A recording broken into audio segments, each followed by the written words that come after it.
all over the world, on the World Wide Web. Pick us up, dial us in, call somebody, tell them now. And this is Open Mic with Fred Elkins Jr. and Launa West. Good morning, Launa. Good morning, Fred. I've got Steve in the studio. I see. Hi, Steve. Hello, both of you. Great to be here. Steve Hunt. Steve Hunt, that's my name. Steve Hunt is with the Oklahoma Media Awareness Alliance. Correct. Oklahoma Media Awareness Alliance, the OMAA.org is our website. And, Mr. Hunt, we're going to talk a little bit. We're in the media. I'm in the media. I say, well, I'm a commentator. I talk about this, talk about that. We talk about some national, local, and regional stories from time to time. Sometimes we get caught up in the groundswell of what's hot and what's not. Tell me about what your organization represents and what you're trying to do and what your particular role is in this organization. Okay. Well, first I just want to say, please do not sell yourself short. You're more than that. Y'all are one of a dying breed, which is locally owned media, people who actually are part of the community and really have interests of the community in mind. Basically, who we are and what we do is started last year kind of as an outgrowth of the things that Free Press is doing. Every year or every 18 months, they hold the National Conference of Media Reform. This coming June, it's going to take place in Minneapolis. It was in Memphis last time. Good people like Juan Gonzalez, Amy Goodman, Davey D, FCC commissioners, Jonathan Adelstein, Michael Copps, they're all a part of this and doing a lot of really good things. But what we're trying to do is initially create awareness about the status of media in Oklahoma City and beyond Oklahoma in general. Right now, the landscape of Oklahoma City media is not looking that good. Let me run through a brief look at the ownership. Channels 4 and 43 are owned by a company based in Fort Worth, Texas, and the people who provide the content are based out of Kentucky. Channel 5 is owned by a group in New York City. Channel 9 is local. 25 and 34 are owned by a group in Hunt Valley, Maryland, and their content is controlled by Clear Channel. We believe, and studies show from the FCC, that when you allow this to happen to your community suffers greatly because the interests not of the people but primarily of the shareholders are served, and local coverage suffers. You get a lot of fluff stories. You get what color is Britney Spears' hair today, or maybe something not that serious. And what we want to do is explore the possibilities of changing this trend. A lot of things changed in 1996 when the Telecom Act was passed. A lot of people deny that Al Gore and Bill Clinton had anything to do with anything that rotten, but sadly it's true. Coverage has really suffered since then, but we see some possibilities for those things to change. Did something happen? You talking about something? Did some of the major companies like Clear Channel have to divest itself of some of its property or something like that?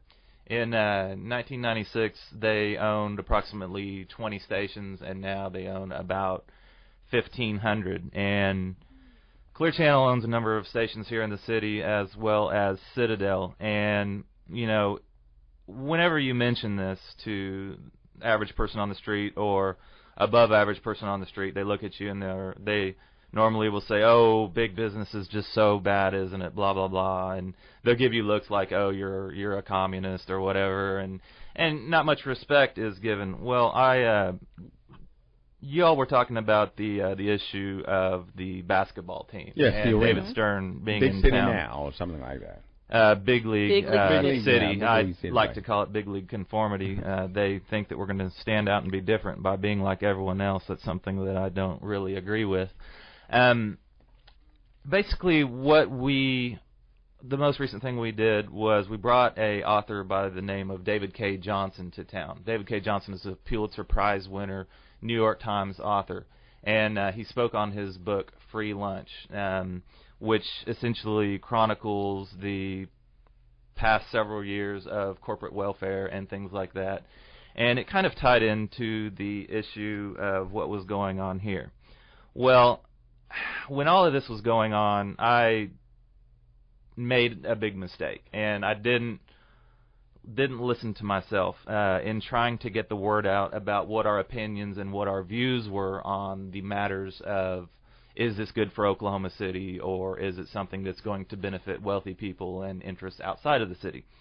So I focused essentially on the Citadel and Clear Channel stations. I didn't come here, which was foolish of me because I later learned that you all were wanting to have me on, and, well, that's in the past. But Yes, let's, quite all right. It's all right. We're moving We forward. forgive you. Let's let that be a lesson learned. But let me just go over the response that I got from the Giants, and you can determine if big media is good or not. The day of the vote, after having absolutely no success in getting on the Citadel channels, I approached a morning talk show guy there by the name of Mike Steely. You might be familiar with him. Very He's familiar. got his little morning kidult show where they tell jokes and giggle and all that. He told me that, I said, I'd like to be on the day after. Let's discuss what happened. Let's go into, what happened the past month or whatever. He kind of looked over his shoulder, and we went outside, and he said, I got to tell you, we were told by our higher-ups that there would be absolutely no debate on this issue. And, he was pretty upset about that.